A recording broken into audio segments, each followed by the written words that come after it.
What's up, Panther fans? This is Panthers 89. Monday night game coming up this week against the Redskins. Gonna go play our old pal, Mr. Josh Norman. Now, the question has been asked this week, how much do we really miss Josh Norman? I think the answer is a lot this year, okay? And the reason why I say a lot this year is because would he have helped us win some games this year? Probably. Would we be in the playoff hunt? Probably. But we did save a lot of money in cap room, and we have some rookie corners in Bradbury and Worley that I think honestly can be pretty good, and I think they got a lot of experience this year. So I think going forward, we're going to be okay. But did we miss him a lot this year? Yes, we did. Do I wish we would have kept him? Yes, I think. Honestly, he was a guy we drafted. He was a guy that honestly brought a swagger and I don't give a fuck attitude, who you are. And I think honestly this team this year is missing that. We don't have that. We don't have that swag this year. We don't have the killer instinct. We don't got it this year. We just simply don't. Will it come in time? Hard to say. But it doesn't feel like the team from last year whatsoever. But I think this team is honestly missing more than just Josh Norman. I think we're also missing guys you really wouldn't expect it. Jericho Cotchery, Roman Harper, guys like that. Honestly, I think we're missing those kind of guys too.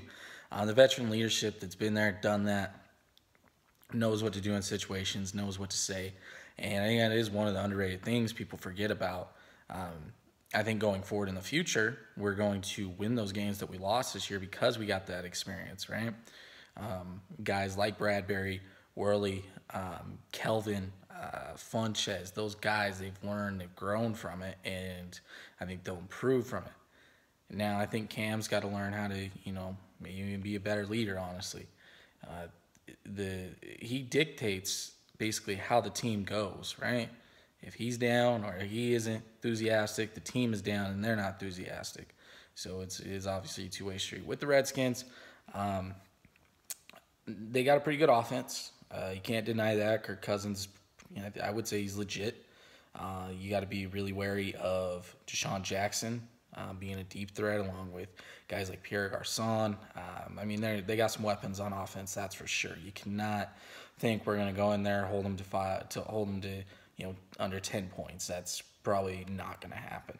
But on the other end, the Redskins defense isn't very good. They rank towards the bottom of the league in pass defense and rush defense. So that definitely gives us the opportunity to put some points up on the board.